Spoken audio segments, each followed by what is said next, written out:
evening, ladies and gentlemen, and welcome to the Mahoning Drive-In Theater, the largest single-screen drive-in in the United States. We're certainly glad you could be with us this evening, and don't forget the concession stand is open with all kinds of great things to eat and drink.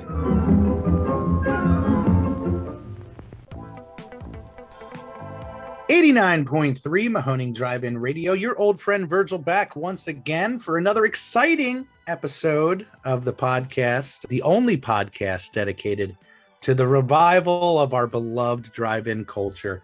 And we got a really fun one today. Of course, I got my co-host, General Manager Extraordinaire, Mark. Say hello, my friend. I didn't even know I was French. Hello. Lady.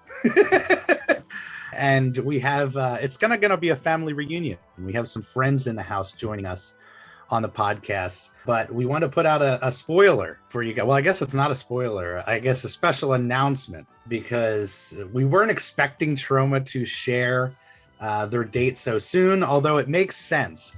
But the Trauma Dance / Traumathon event has been leaked. The date will be July 22nd, 23rd, and 24th. They have Sunday this year. And the idea is we're going to go full-blown triple features on Friday, Saturday, and the film festival, the Shorts Film Festival, aka Trauma Dance, on Sunday, and have a big blowout on the 24th. So I know we have a lot of people who listen to this podcast who are creatives, filmmakers per se, perhaps. So wanted to share with you guys the way to possibly get your film up on the big, massive Mahoning screen. You could submit your videos, features, shorts, music videos, anything that you do, to traumadance@trauma.com. And you see Lloyd up front and center in that poster, and he said, "There's no way I'm missing this every single year." He fell in love with us. And this is kind of a great segue into who our guests are tonight. We're inviting two members of our production team, key members of our production team, in Mistress Zeneca and Sir John Demmer. Say hello, guys. Hello. Hello. Hi, how are you? Super excited to have you guys. It's been a little while. The off season, when we can touch base with anybody connected to the theater, it really warms our heart, because it's like, we just don't have that connection. All of us are spread apart, doing our own things in our own worlds, and the Mahoning brings us together. And how did the Mahoning bring you guys into the creative family?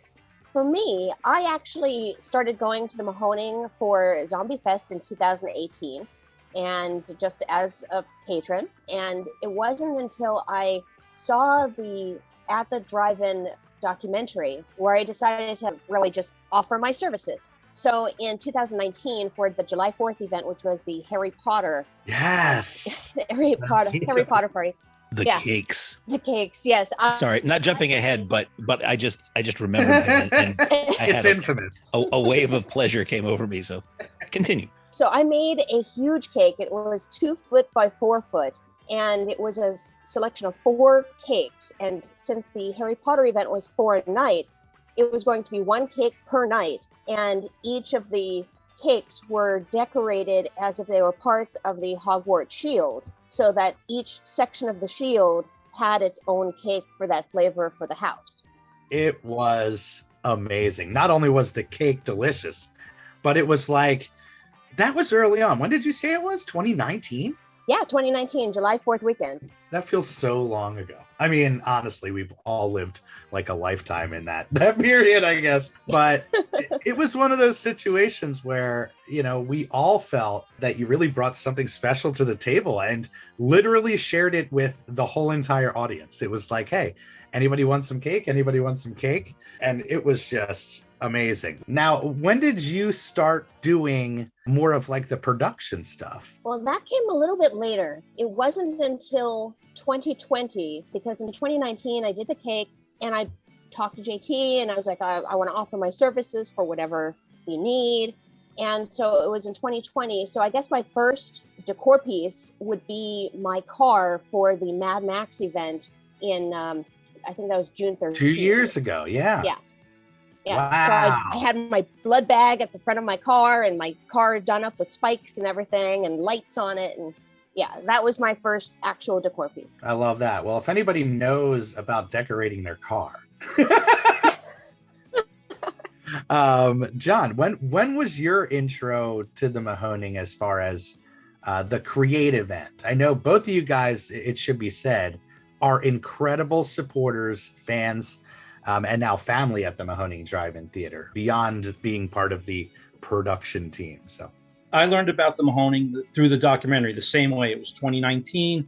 Told Cindy and I love quirky documentaries, so we learned about it, said we're going there. Then, of course, what happens in the beginning of 2020? The world ends. So we're like, wow, this place isn't going to open and it's not going to happen. But then our first show was Wizard of Oz in 2020. You had a late start that year. That's right. We came. I saw, my brother was there. What I didn't even know he was going to be there. Not Steve, my other brother, Eric. Steve was doing work for the Mahoning without even telling me. I didn't even learn about the Mahoning from my own brother, who was doing Crazy Ralph for years. And I'm watching the documentary, and all of a sudden I go, wow, Cindy, we got to tell Steve about this. And then this snippet comes up where he's pounding a sign into the lot. And I was so furious, I called him up. That should be mentioned, that Steve, John's brother, he did a lot of help with JT in those early years. Him and Andrea. Andrea. It's incredible how those, it's I always say the Mahoning is its own bubble. Like you can live in this world and then go back to your regular life. And that's a perfect example that somebody's brother doesn't even connect the dots there. Never even told me. So we come to Oz, and you know how you can look back at a moment in time and say, oh wow, that's how I got involved. Well, we're leaving Oz, we're getting ready. And I think I must have said a 5 to 7 second sentence to James. I just said, hey, I'm a carpenter. If you ever need help with anything, let me know. That was your first mistake. I must have not even hit Seneca Road before my phone is ringing off the hook. He's like, well, we got this thing coming up, this trauma thing, and they wanted me to do the sign for it. So that was my very first thing, actually. So you mentioned trauma coming up. That was the very first thing I did, was the big wood sign for trauma, which actually I appreciate you guys have actually kept it and used it for the last 2 years. Oh, it's amazing. We're going to use that until that thing falls to the ground. And even then, I'm sure you'll be able to repair it right back up. That's right. Yeah, it's God, that's incredible, because it really does feel like you guys have been kind of part of the crew for so long. There's a lot of regular faces at the Mahoning, but you guys feel like you've especially been able to show us that love and now getting involved. What are some of the fond memories? Have you guys worked on things together? Yes, the trauma whale. Zeneca could tell you more about that, but that was our first. That was our real major thing for us. Why don't you tell them about that? That was last year. Yeah. Yeah. So the trauma whale was a 7-foot, 1/3 scale version of an orca tail. So it was 7 feet long. It was huge, made out of foam and wood. And I was just happy that when we actually put it on the wall, it did not fall off. This thing was massive. Oh, it's huge. It's huge. It was the largest sculpture that I had done to date. And that's including the season opener Wizard of Oz Emerald Gateway. The whale, it's designed to actually be a shitting whale. Water is supposed to go through this thing. And my job was I was to make the whale and then input the tube that goes from the anus to, where it's going to match up to the wall. And then John takes it over from there to connect the plumbing to make sure that the water can go through it. And then Doug was supposed to provide the diarrhea and the sub pumps and all of that. This is high level art, folks. We make dreams come true at the Mahoning. And a little backstory there for those who aren't familiar. The Trauma event last year in 2021, their big premiere, their big film of the year was a film called Shakespeare's Shitstorm, which featured, as Zeneca put so bluntly, a shitting whale, a shitting whale. And the genius production crew, who even came up with the idea of we can do this? Okay, All right. So my idea was I was going to have this whale tail, which was smaller than the final product turned out to be. But I have a circle, kind of like a photo display stand thing, that I was going to decorate it with clear and blue resin, so that it was actually a moment captured in time of the whale diving in and the splash of the water coming up. Oh, yeah. And then from the anus, I was going to have a fan and then crepe paper attached to the back end. So it makes total sense. Yeah. And then JT took that idea and like, well, what if we put this in a way that it's more of a selfie station? Because the sculpture was meant to be a 360 in the round sculpture, like it's diving into a pool of water type of thing.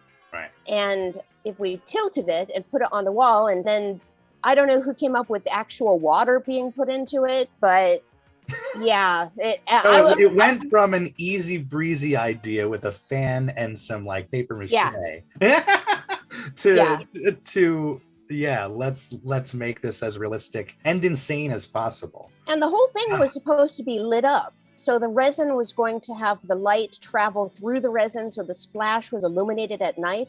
And then I have a water effect lights that I would put on it at night so that it looked like it was actually, reflecting off of water. It was going to be beautiful. What turned out was beauty in a way different fashion. Well, we said when Trauma comes to town, we have to get a little bit gross and a little bit naughty. That's just how it goes. Now we'll get to John's background, but where does this creativity come from? Because I look at you, Zeneca, as kind of a jack of all trades, like sculpting, projecting, working with your hands with really anything. So where's that come from? I'm actually an event planner at heart. I have been doing events since I owned a catering company at 17. So I have been doing events practically my whole life. And, my cake decorating skills, of course, on fleek. Yeah. But the actual building and crafting of the props and things like that, it comes from just years and years of doing them for my own events. So my own events are typically over the top. And the last one I did before COVID was a vampire Valentine ball. And so everyone had such a blast. That makes total sense. The idea of that crossover where, the Mahoning, as much as we started as the traditional double feature house, it's become more and more an event space. The Exhumed weekends are a great example in the early days of kind of shifting that gear into, why don't we play 3 movies? Why don't we, add a little extra flair to this and that? And that kind of birthed everything that we're doing now, I'm trying to think, James, what did he say? Because he was recently on, what was his first? Oh, Zombie Fest. That's right. He came and dressed up as a zombie for Zombie Fest in like 2015, 16. It's crazy. Now, John, with your background, you mentioned it. You're a carpenter. Where does that all come from? I'm a carpenter by trade, so that kind of worked out well because, JT, he's got such phenomenal eye for decoration and for the costumes that he does and the amount of dedication that he puts into getting it just right. But he said to me, he says, I don't have much carpentry skills, so maybe this is where we could pair up and do something. And it's been terrific. I mean, the first really big thing after the trauma sign was the thing for Bruce Campbell for the cabin. That was the biggest level up for us on so many points, including the sets, That was huge for me too. So to go back real quick to the trauma sign, the thing that hooked me about the Mahoning was I had built the sign. I didn't know really what trauma was. I just made this sign because they needed the sign. And we're sitting at our car watching the movies and I hear noises behind me and I see people lining up at the sign to get the pictures taken. I nudged Cindy, I go, look at this. And that's when it hit me that I wasn't doing this necessarily for the theater or for myself or for whatever, is that people really, really enjoy this. This means something to people. So when, James had mentioned that this big event with Bruce Campbell, he's going to come over. He goes, the last event he was at, he was in a parking lot with 2 chairs with the window sitting on a chair. He goes, we've got to up this game. So that's when, I can't remember his name. You had the guy who had the actual window, which was phenomenal. Yes. James gave me all the details for the cabin. And then when I built the cabin, I looked at it and go, oh, it just looks so new. It doesn't look right. And then James and his team up there, including my brother and Andrea, the way they decorated and aged it, that's what hooked me. The whole thing came together. I wasn't responsible for making this show great. It was all of us coming together. And when everyone does what they have to do, it was phenomenal. I mean, seeing him up there, the only panic moment was when remember that storm that came through? Oh yeah. We'll be talking about that. That tsunami that rolled through. Oh, the tent was tied to the wall. And I said to Cindy, I said, get the keys ready because we may end up killing Bruce Campbell if this thing doesn't hold to the wall. We might have to get out of here right away. But luckily it held and everybody stayed in line. And that was a mind-blowing event. That was one of the greatest. That's one of my favorites, was doing that cabin, which nicely has kind of remained around and comes back as an old friend sometimes, because we've built a lot of things on top of it since. And every now and then it peers back out at me and it's like, I'm still here. So it's kind of like an old friend. Well, that's your carpentry right there at work. That thing's not going anywhere. That frame we have been using and still use and plan to use this year. It's just, that's what I think the magic of the Mahoning is that synergy, bringing people together to entertain the people that are like-minded, like yourselves, you're fans of what we do. And it's just perfection. Do you guys have a favorite that you worked on? I would probably say that my favorite is the season opener set that I did, which is the Wizard of Oz Emerald City Gateway plus the Candy Overboard Willy Wonka set. And I really enjoyed doing it. I spent all winter, year before last, designing it and painting it with 6 different colors of green, etc. I put a lot into it. So I'd have to say that that's probably my favorite, but I've done a lot of projections too. So I've projected things onto my car, onto my projection screens, different effects. During Camp Blood, I added fire to the campfire with my projections. So there's a lot that I've done that I've really enjoyed. But yeah, making the Emerald City Gateway, I would have to say, is the most interesting. It was so immersive. It added so much to the event, and it can certainly be said that, and James even mentioned it on his podcast, he cannot take the weight of all of these events on his shoulder. Maybe he could have at one point, but the idea of expanding and bringing the team together, I say this all the time. I've seen James grow. I've seen, in a weird way, Zeneca, like I've seen your art kind of grow at the theater too, with, at least bringing certain elements and skills to the shows that none of us saw coming. That's the best thing. Is in those early years, James, he wouldn't tell it. I mean, I don't know if there was that connection, but you'd show. I'm trying to think. The Trauma, that must have been the very first Trauma, the first show that John worked on. You did that backdrop that everybody knows, the Skyline, when the VHS starts with the classic music. The opening credits. Yeah. Yes. So that is basically a combination of me and my fiance Jason.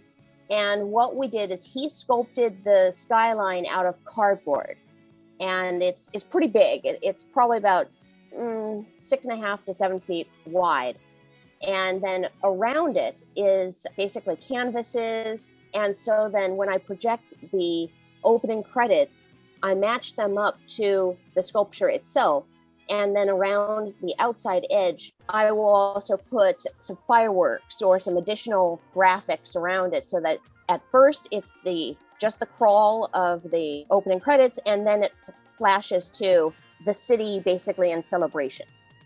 And I'm probably going to be bringing that back again out for this year. It makes total sense. That's the great thing about these annuals, or I guess any event, with, in John's case, since we use the the photo op stage pretty much every weekend. So are you brewing anything for this season? I mean, does James keep in contact with you guys on plans that he's got revving up for this year? James and I are working on something right now that I don't think you've released yet, so I won't talk about it, but there's something that we worked on that I'm already going to start to build, because it's going to take a while to get it ready, but it'll be something pretty cool actually for one of your upcoming events. And I think that I'm doing the season opener again. I didn't want to say it if it wasn't official. I was segueing into it. Yeah, it's just this time I'll probably be doing only inside the concession stand instead of outside. Last year, the wind was so very intense that Wicked. some of the foam that the Emerald City is made out of, I really don't want crushed by the wind. And it was just, the outside elements are getting to be a little bit more intense, and therefore I don't want to risk it. Yeah. So yeah, everything will just be in the concession stand for season opener. I love it. And Wonka may show up again. We'll see. I mean, now it's expected. So we can talk about that a little bit. Let's talk about the fandom beyond you guys working on the creative stuff. So, John, you and your wife, Cindy, mega fans, even like you said, before working on the sets. Where do you think that comes from? Your fandom for, and wanting to wear your fandom on the sleeve?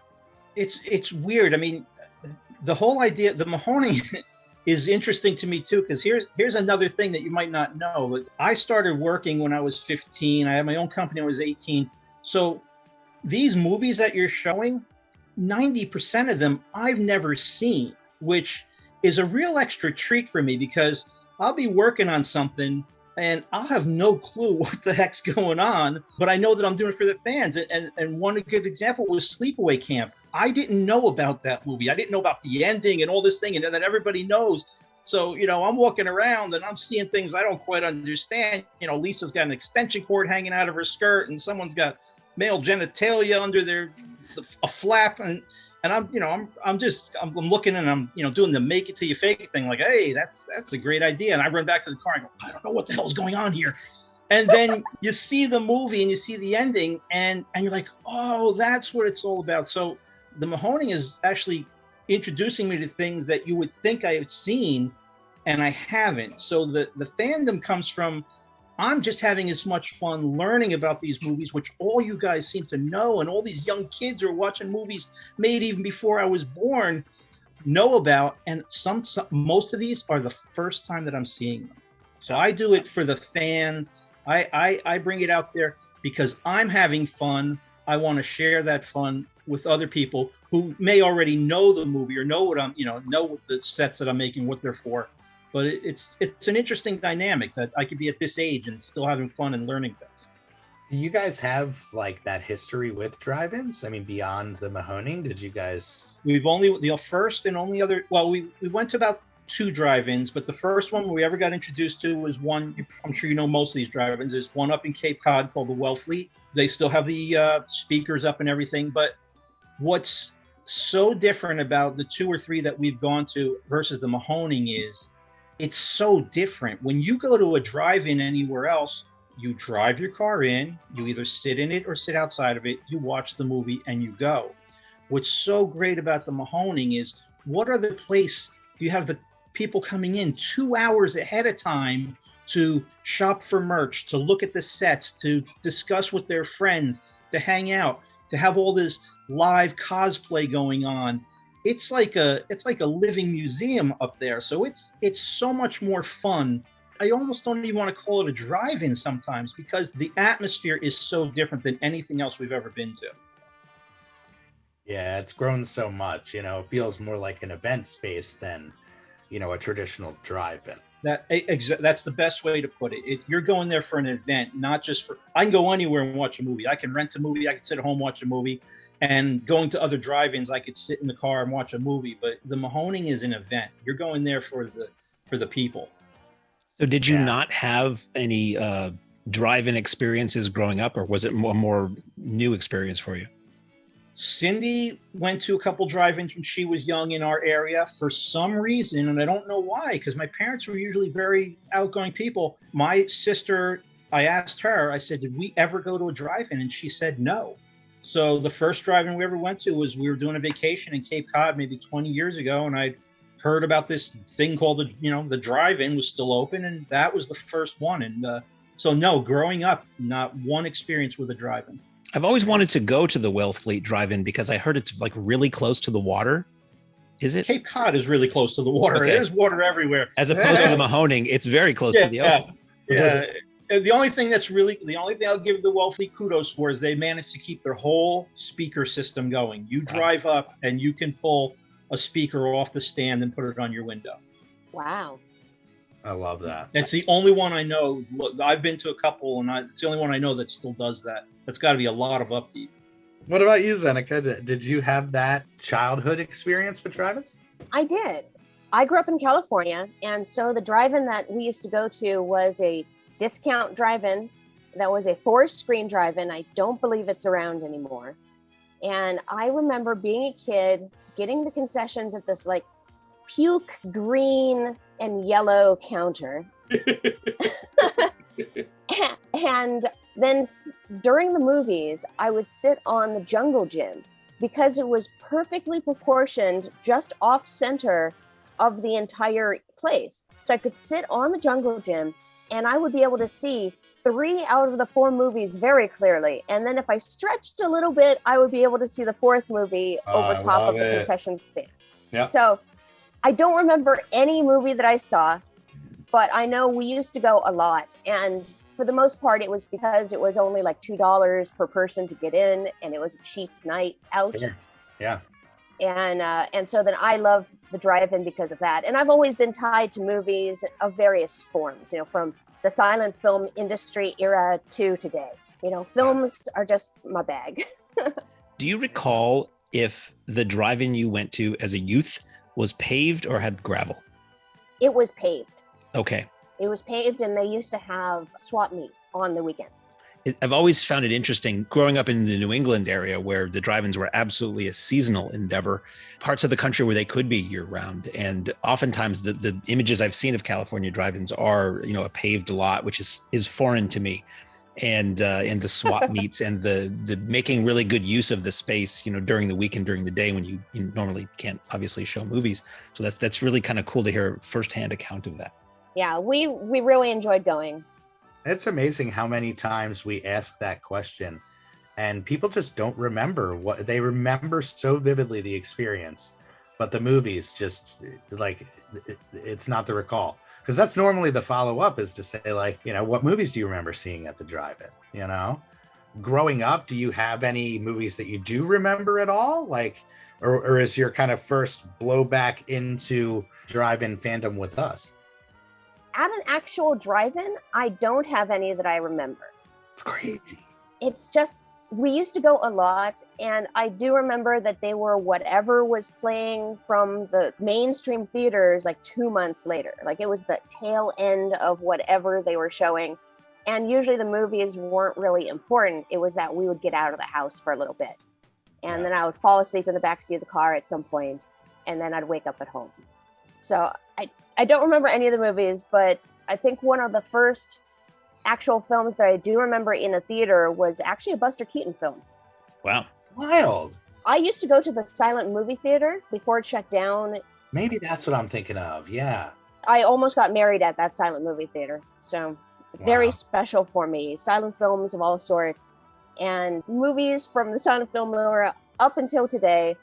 And I do celebrate all of it, although some genres are just not what I'm into.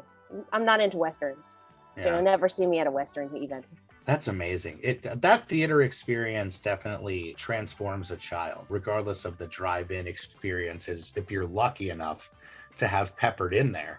But John, do you have any like standout memories at a theater, whether it's a drive-in or indoor, that kind of were stand out?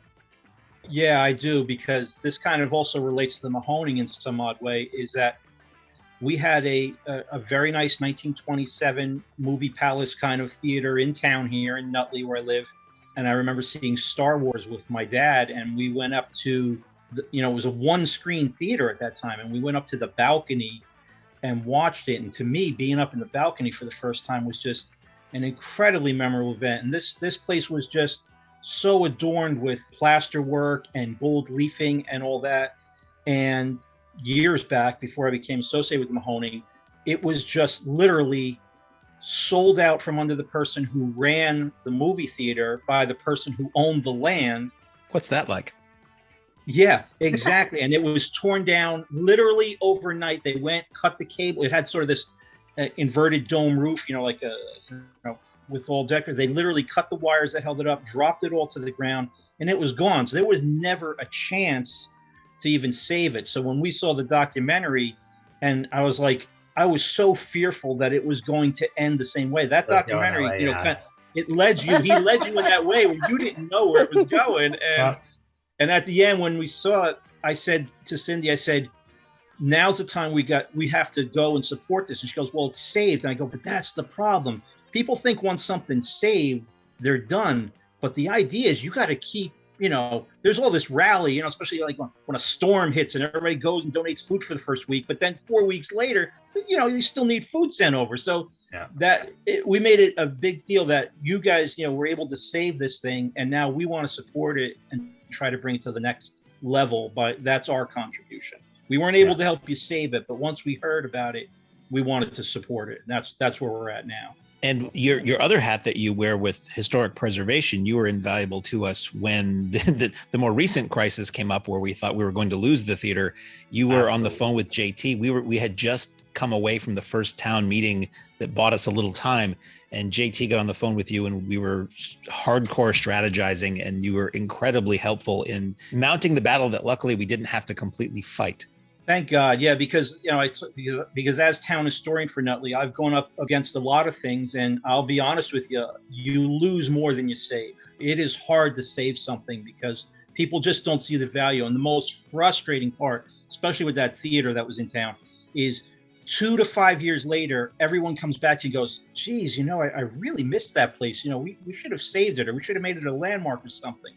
And you go, wow, where were you when this fight was going on? So I tried to be as helpful as I could, and thank God we didn't have to go.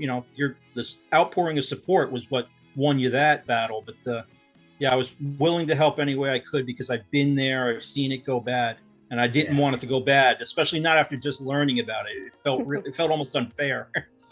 We really needed people to talk to, more than anything, and to have you there in our corner, so many people there in our corner, but to have you there with that perspective at that time.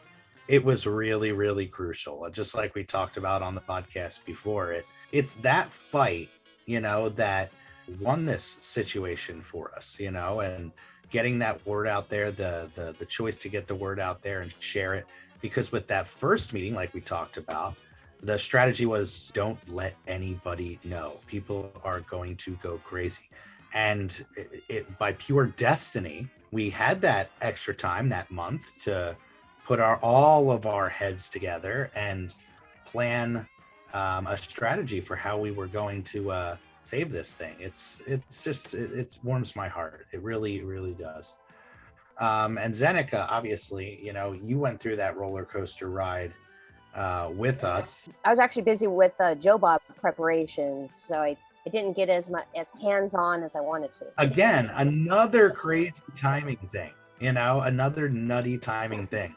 The fact that the drive-in was saved when the king of the drive-in came to town and did that event, it was, just insane. That event was crazy. And you had that amazingly appetizing yet unappetizing jerky shack right outside the jerky shack was such a which hit was you look at it, you're like, that's horrifying and disgusting. What, they're selling things to eat in there? Wait, looks really good. Explain your crazy process, Zeneca. Where do you go from concept to the idea when because I remember you approached me and said, hey, would you be into allowing us to do this, to make this little set right by the concession lobby? Because at the time you were part of the production team at that time. We're trying to get you as hands-on as possible with all these big ideas that we had for Joe Bob. But it ended up working out perfectly because not only did you create an amazing set, you were able to make this side biz go. Yeah, because of course, as I mentioned with the cake, I do a lot of food stuff. So in order to add something to the event with having this horror theme to it, I came up with the idea of having a butcher stand, like a cannibalistic butcher stand. And then as I was talking with JT, the idea transformed into like, well, why don't I actually sell jerky there? And I think the first night, the Thursday event, no one really believed that we were selling anything. because it was so good of a display that they thought it was only part of the show. Because it was me and my family, and so we're a team of like 7 people, and we were dressed up. We were in our costumes. I was amazing. I was the butcher, and I had a 2-headed son that was my brother-in-law, and then a big zombie guy. We had the characters, and then we had the things that they could buy, which was the jerky and spice rubs. And my sister-in-law is actually big in the Joe Bob community as the mutant mom. And so she teamed up with me on this. And so she made some stuff and I made some stuff. We teamed together to create this cannibalistic experience where our characters can entertain everyone while they're standing in line around us. And so we were trying to play it up and take their mind off of the fact that they're in line for hours. And I think we were very successful at that. We were passing out water and trying to make sure everyone's comfortable, and while I'm cutting limbs of skeletons and things, It became essential. It was all hands on deck. It was at moments pure mayhem. The idea that we got all different types of elements. We got the insane rain right away. We got the heat, like blistering heat, knocking people out heat. It was a roller coaster ride. And certainly a lot of lessons learned in that crazy roller. Oh yeah, and John swept in and saved the day with the creation of a set on the fly. That was the craziest night ever, where we had nothing to do for the Mahoning. We're just I think I heard Mark talk about this one time. He'd like to just go and not do something. So we had nothing to do. We're just going to Joe Bob. I'm in my hotel room. JT calls me at midnight, goes, "John, we got to build a set tomorrow." And I go, "What are you talking about?" He goes, "Well, this happened, that happened, the rain happened." I go, "James, I got my car. I'm 40 minutes away because we stayed at a really cheap hotel, like 40 miles out of the way."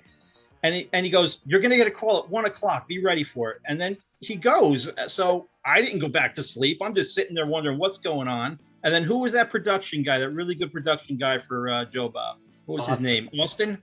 Austin, yeah. So Austin calls me at 1 a.m. and he's a guy who is on the move. He knows what he wants, and he's spurting things out to me. I go, "Austin, I have a car, no tools, and no lumber." He goes, "We're going to work it all out. Show up 9 a.m. tomorrow." And sure as hell, we showed up and it all worked out. And you guys provided a vehicle and got the lumber and the tools and working in that blistering heat. And Steve, James' brother Steve, was a huge help. He came out. Cindy was painting, and I'll be damned if we didn't get that thing done in time for that. And that was, something's really fun to look at after the fact like that. I look at that as a really fun. At the time, I was super stressed, but when it all came together and he was up on that big screen doing the live shots, and I could see the stuff behind him, I felt really good. It was a lot of fun. Yeah, that pressure, that happens almost every well, not that extreme, but that happens almost every single weekend. I remember that first Trauma that we did. James, big Trauma fan, wanted to impress their team and really bring the show aspect and show them what we could do. And it started to rain. Yeah. And I could see his heart breaking, like, no. And same situation, just like all these stories that you're telling, we somehow found a way to pull together, grab the right tarps, get the things in place to make it an incredible event, like one that people talk about forever. And that Joe Bob event is one that we will be talking about forever. And certainly the people that were there, it's just, it's nuts. It's that all for one attitude. But I don't know if it gets more extreme than that, but you were certainly essential in coming up with the idea for the Weekend of Terror event as well, which had Texas Chainsaw theme in 2021. That one was really fun. I'll tell you, one of the biggest kicks I get is, of course, obviously watching JT do his thing. He is just a master at working with the audience. This guy just works his butt off for every event. And I don't know where he gets the energy of the time. But one of the other favorite things I love to do is go and take pictures of people online waiting as long, sometimes it takes a half hour more to get up on that set and to get their picture taken. That is like the biggest compliment ever, is when you see people having fun. And I especially like it when the people in the concession who work so hard. They rarely ever get to see a movie, especially if it's a big event. When sometimes you'll see 4 of them sneak out, the young ones, and they'll get up there and you'll just see they're smiling and that kind of thing. That makes it all worthwhile. It makes all the labor, all the effort, because some of these sets take longer to make than they're actually up, which is really odd, Yeah. Yeah, that's become the situation. Is we, maybe in those early days we could decorate the stand with a couple dollar store items, and that was good enough, But the production value, thanks to folks like you, both you guys, is it's raised. It's really and that's kind of the mantra of what we do. Is every year we want it to be better. With our annual events, every year we want it to be better. So naturally, we've been growing year after year, and to have you guys in our corner, knowing what we're going into with this year, it's amazing. So obviously it takes a lot, creatively speaking, to get that inspiration. And it really helps when it's a film or a series or a fandom that you're really, really into. We may have done one, but if you had your choice to be able to work on a set, something that's going to just like fuel your fire, I'm going to jump into this thing full force. What comes to mind for you, Zeneca?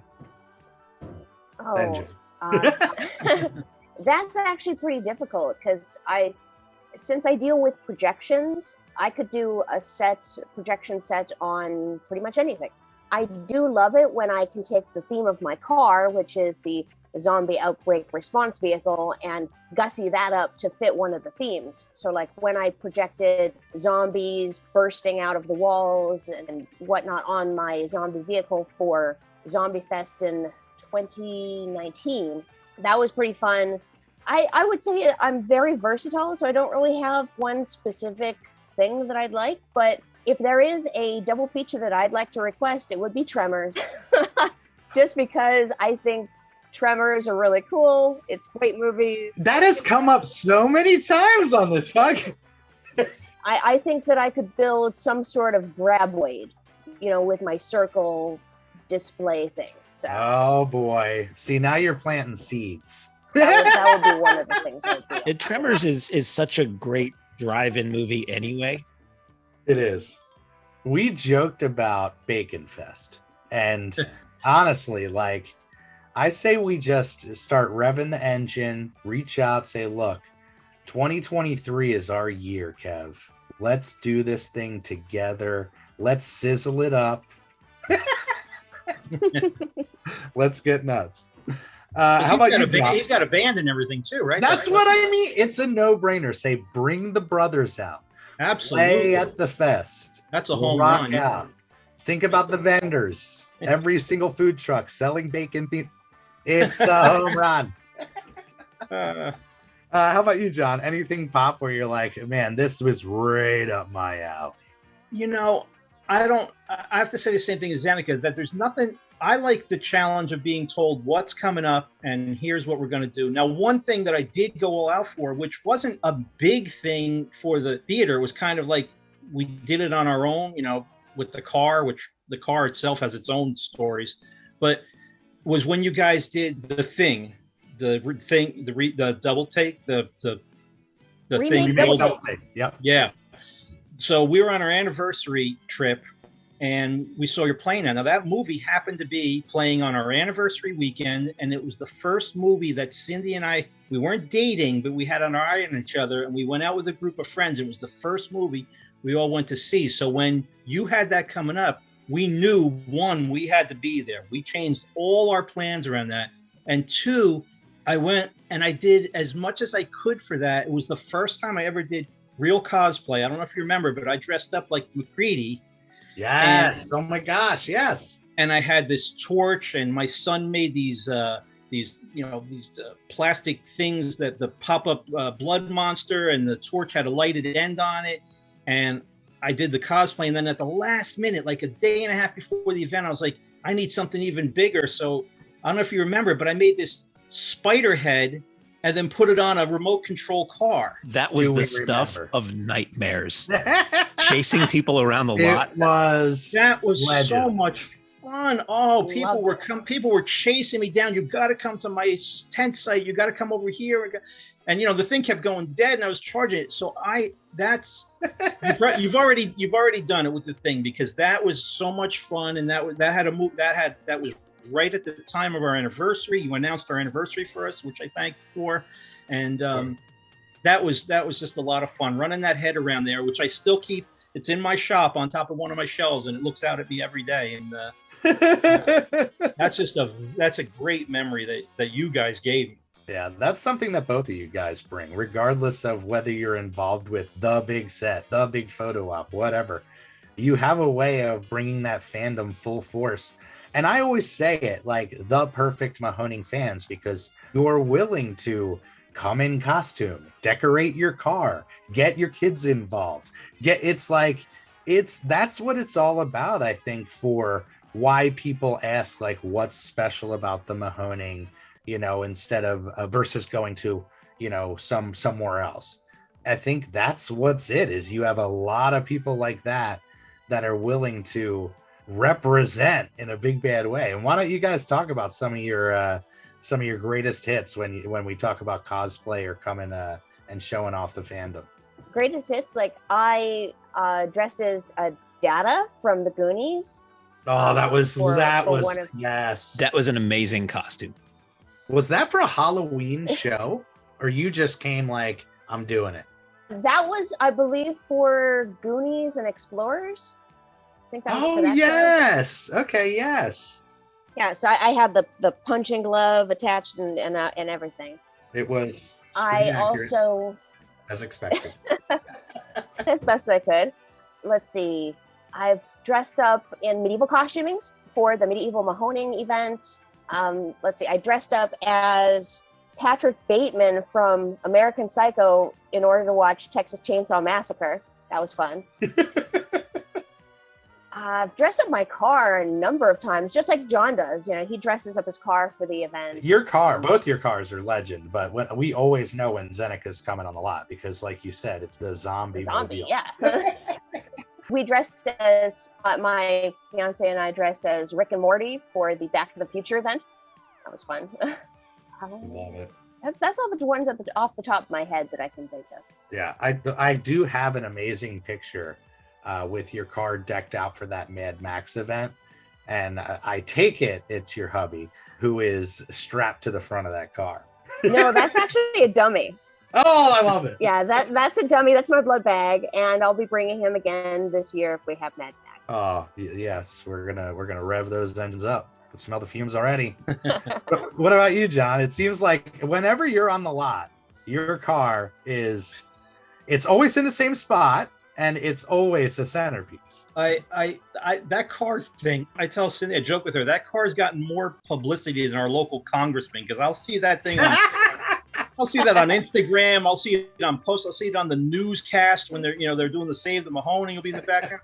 So that started really innocent with just, I had this great set of drive-in speakers that I wanted to try out, and then they were meant to be at my house. And then when we started coming up there, I just started putting that out. And then I was like, oh, I got this drive-in tray. I'll put that on there. And then you had Zombie Fest the one time. So I put all kinds of creepy stuff on the tray and made up this weird menu that was all zombie related. And since that point on, the car has now become, I call it like the little satellite area. So like I go in like a panic. Like I tell Cindy, we got to go because I need that spot. If I don't get one of those two spots, we can't get it up. And that has become to the point now where like people are, if we don't do something, people actually come and go, oh, you didn't do anything with the car. I'm like, well, look behind you. There's a Freddy house behind you that I just forget about the car.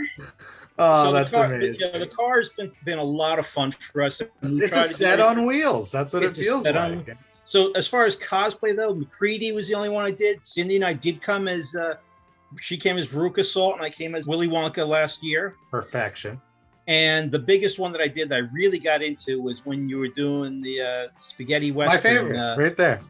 For Clint Eastwood. And and we had the whole setup, like, you know, we had everything set up, and I had the hat and the gun and that was a lot of fun, because I'm kind of I'm actually a shy guy, and for me to do cosplay was really, I wasn't sure I was going to be able to do it, and I didn't know, but it's starting to feel a little more natural now, I guess, because everyone's so supportive there. If people weren't supportive, I would have dropped that in a minute, but people love it and they want to come up and have their picture taken with you as this character. And it's fun. It's the interaction. I get a great joy out of meeting people, and I want them to see the car. And it's so funny sometimes, because people will come up very shy while we're sitting there and go, you know, can we take a picture of your car?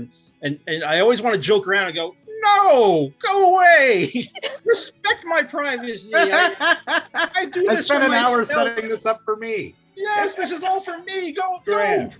Of course. So if anyone's listening to this, yes, please come up, and if you want a picture of the car, take a picture. If you want to talk to me, please talk to me, because I enjoy meeting people, and some of the greatest people I've met in recent times has been at the Mahoning. It's a terrific family. It's wonderful there. How about you, Zeneca? Well, did we talk a little bit about your experiences at the Mahoning, or favorite kind of events at the Mahoning? Beyond ones you've worked. Beyond the ones that I've done, one of my favorite events is actually the Indiana Jones trilogy. Oh boy. We always talk about that on the podcast, but it brings up bad memories, because it was like the longest night ever, and it was super hot. Yeah. But it was such a blast. That was just like a lot of these events you guys are talking about. There were these level up events where it's like, oh, we can add this. And I remember that cosplay was off the chain, and we didn't promote any of it. People showed up like ready to go. Yeah, it was great. I stayed up the entire time. We were having fun. Unlike John, I typically will park in a variety of spots. If I'm in the back, I don't wish to talk to anyone. If you're back there, you know why. Yeah, it's date night. But I'm in the front. Yeah, come and talk to me. I've also loved any of the Schlockeramas. Yeah, always stand out. Just like schlocky films, just love it. And I do really love the Tuesday events, the Exhumed Tuesday events. I go to those a lot, because weekends could be filled with other stuff, but on the Tuesdays, I'm usually free. So I will come on Tuesdays, and I just love hanging out and enjoying a single feature, even if it's just Terminator 2, you know? Yeah, that's what's been great about those Tuesdays, is it's allowed so many people who, you know, they're like, I work every weekend. You know, when we used to be just Friday, Saturday, it was like, I cannot physically get to you guys. And I think the Tuesdays really do add this great element, because it's a way for people to come out and discover us kind of in a casual way, without this big event involved, even though we've had some really amazing events on those Tuesdays. It's a very close-knit group of people that you start seeing all the time, you know, and that's kind of what the drive-in represents, and what the Mahoning always was meant to preserve, was this community aspect, a place where you can come and get together with like-minded people, you know, and eventually become friendly with them. You know, I'm sure you guys have made some friends on the lot. I mean, oh yeah, absolutely. Oh yeah. I would say that the Mahoning is special to us because we're able to expand our friends' social circle. Everyone that you meet at the Mahoning is nice, and you connect with them on the social media. You may or may not hang out with them in person at the theater because you're doing your own thing, but that's cool. That's expected. That's part of the drive-in vibe. I love that. It's that experience that in the off season, it's so hard, because it's like, oh my gosh, I just want to see my friends again. I just want to get back and have fun again. But, you know, now that we're planning, you know, not too long from now, we'll be putting our heads together with all the nutty events that we're planning for 2022. So we're really looking forward to working with both of you guys. Any other memories or anything else you guys want to share? Well, I do want to say that if you too want to join the decor team, we are always looking for people to help us in these things, because there are so many events and we can't cover them all. You know, I can go to a Tuesday and put up a projection or something like that, but there's so many more movies being played now than there was back in 2018. And if you want to join the decor team, reach out to one of us. We're always accepting, and we enjoy your creativity, and be creative with us. I love that. That's a great aspect of what the Mahoning constantly brings. Even our lot crew, they kind of started getting involved mid-season this year with helping out in any way that they could on the sets, and it brings something out. Like you said, working on something as a team, seeing people appreciate it. When people kind of either fall into that role or knowingly jump into it, it's incredibly rewarding, regardless of the turnout. Sometimes that's the craziest thing is I've seen James, all you guys bend over backwards, and we just didn't get the turnout that we hoped for. That's always the biggie. I mean, it's happening less and less now, but certainly in those early years. Yeah, and then we have nights where we didn't expect to sell out, and we sell out, like the Tim Burton event. That was insane. We were just talking about it because there's something we're trying to get from Disney that if we put it on the calendar, we feel like this is going to bring out every family that could possibly get here, Mm-hmm. And that's what it felt like with the Tim Burton, situation. It's like, I think everybody heard about this and is now making their way to the Mahoning because they just kept flowing through the gate. They kept lining up. The line was never ending or never getting smaller. Yep. In the concession stand. It was crazy, but there's a certain magic, I think, to that too. And I think the discovery aspect of what the Mahoning brings, more and more people discover us every single year just because the social media is so on fire. And that's something that I got to thank you guys both for is there's elements of the social media and our story and all that that really capture people's hearts. But when it comes to a kind of social or viral aspect to what the Mahoning has, nothing gets shared more. Nothing has more attention, even sometimes when there's a superstar from the movie there, than these sets. It does wonders for spreading the word, the good word of what the Mahoning stands for, and hopefully all that hard work you guys put in hooks a bunch of new fans. I know it makes people's day, but hopefully it hooks those fans. So thank you guys. Thank you. Thank you. Mark, anything you got for the guys, ladies and guy? for the assembled. Oh, I've got a special surprise coming your way in just moments. Oh my goodness, stops. I see it. Oh, look at this. Fashionably late, ladies and gentlemen, Mr. James T. Mills.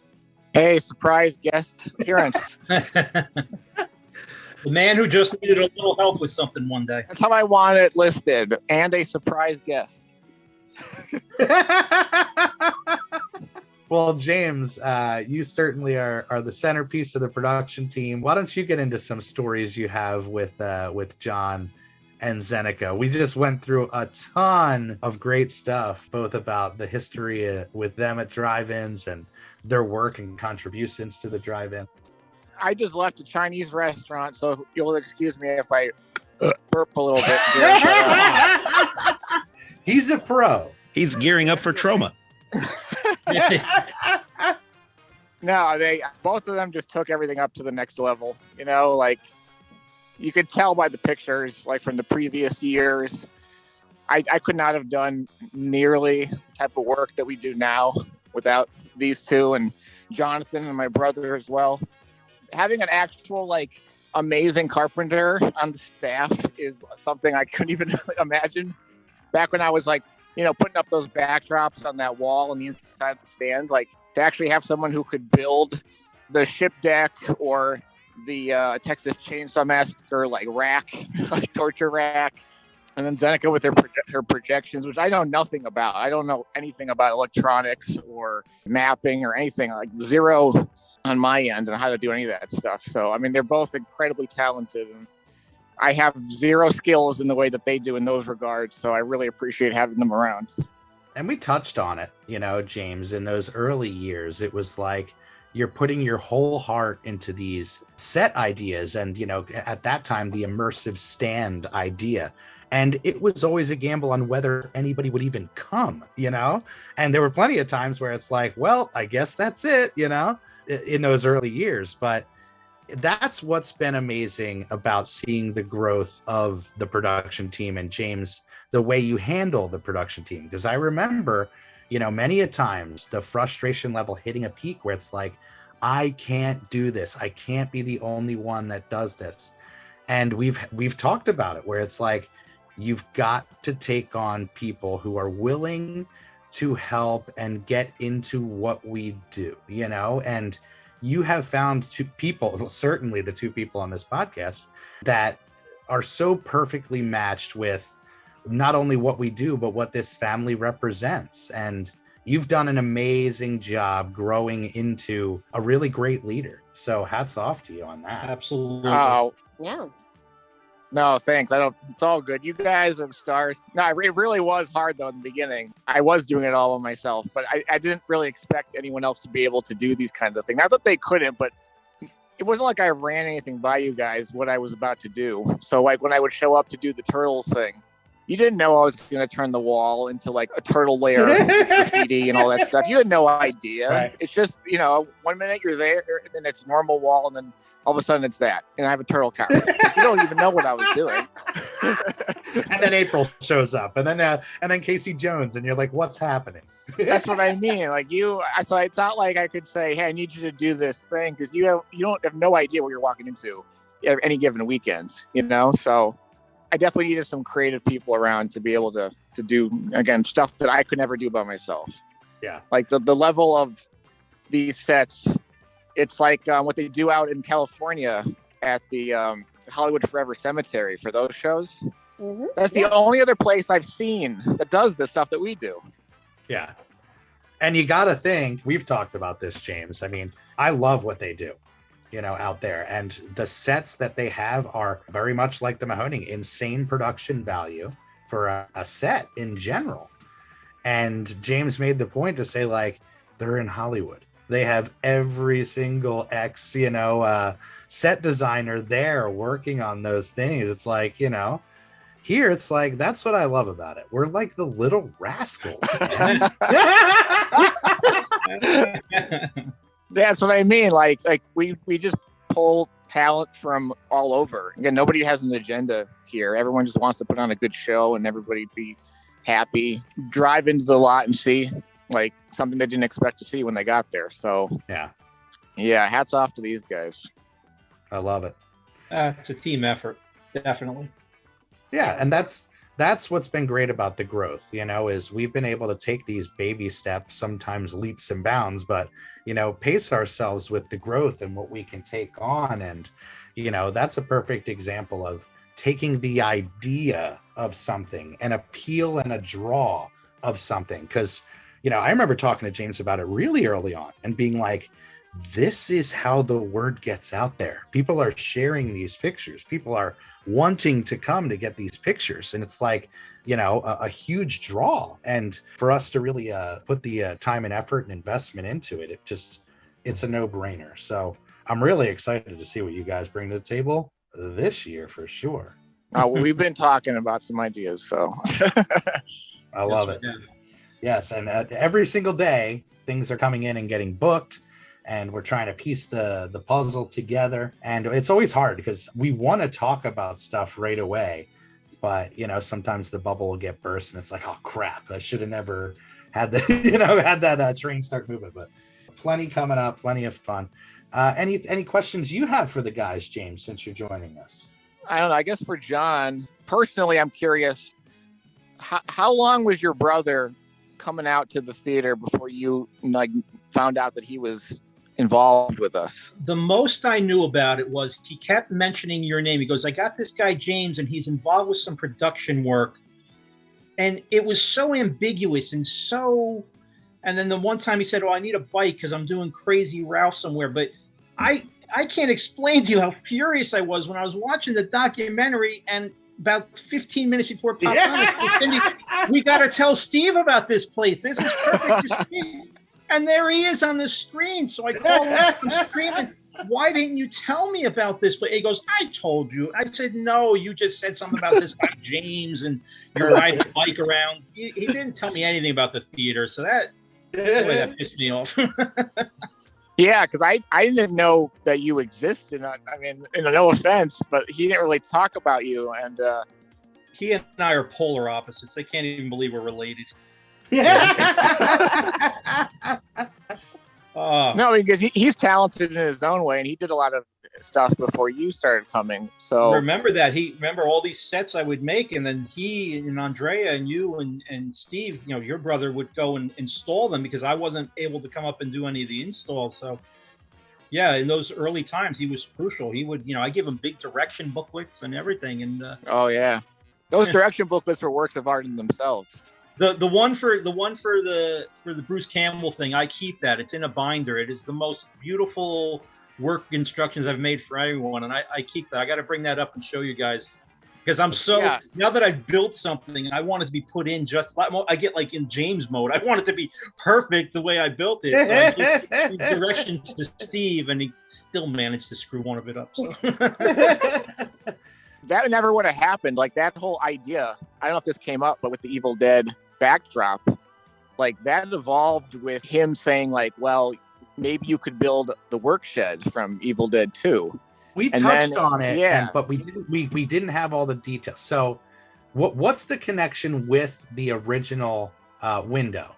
Me and Steven are friends with a guy out in Pittsburgh who has the remnants of the cabin from Evil Dead 2. He's got the work shed, and he has like the window. He's got one of the windows complete. I mean, there's no glass, but everything else. Okay. So I've seen the work shed. Like he's had it on display for Living Dead Weekend. His name is Kevin. Kevin, that was it. We were racking our brain. I couldn't remember it. Kevin. Yes. But like, I didn't think, I thought it'd be cool to get the work shed up there, but I didn't think that he would want to cart it all the way up to Lehighton. So I was like, well, we could replicate it. And since you made that sign for Trauma, I was like, well, that's kind of a big jump to go from the sign to doing a whole work shed. But then it was like, wait a minute, maybe we can get that window. And if we get the window, like we could just have a window. I mean, we could, but it would be cooler. But it's Bruce Campbell. Yeah. And the next thing, I did not expect the scope of what you were able to do, John. I thought it was going to be maybe a couple extra feet on both sides, but not like, the facade of the whole front of the cabin. I didn't expect that. That never would have happened, again, if you weren't involved. We never would have upped the game like that.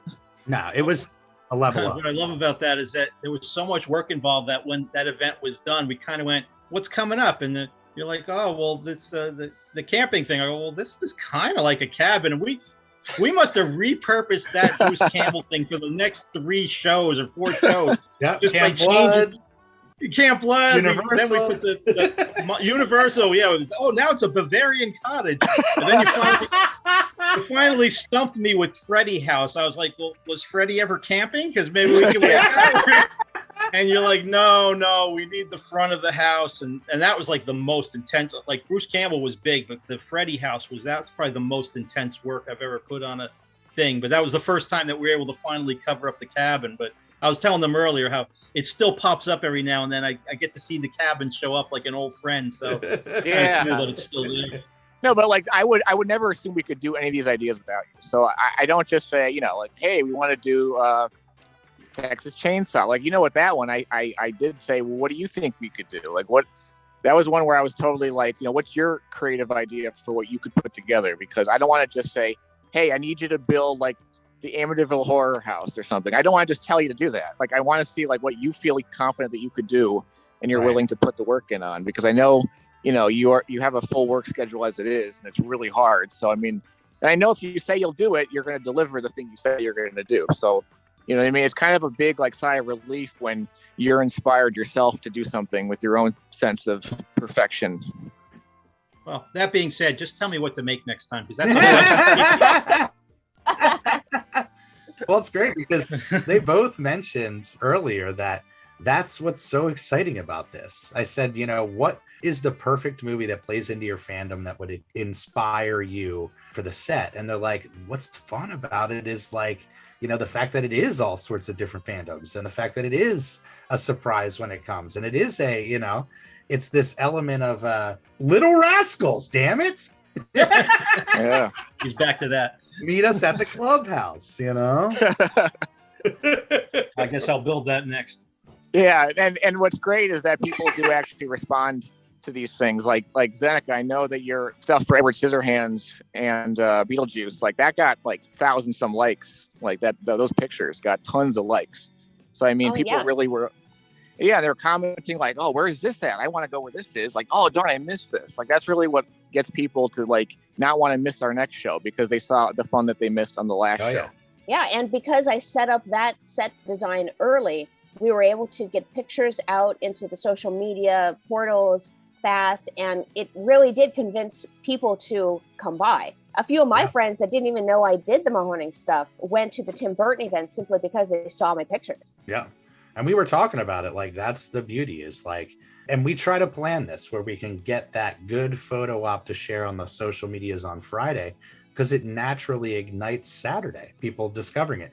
But the thing about the Tim Burton event was that got out there early and literally everybody and their mother showed up to that event where we were like, holy crap. That was definitely the most unexpected sellout. We were expecting it to do very well, but boy, that took an insane jump. I remember, Mark, it was like overnight too. Yeah, didn't we have like 666 tickets sold in one day? There was a night, I can't remember exactly when, but I did the math twice and it was 666 tickets. It's kind of perfect. You got to be in league with to get ticket sales. It's all right. That's right.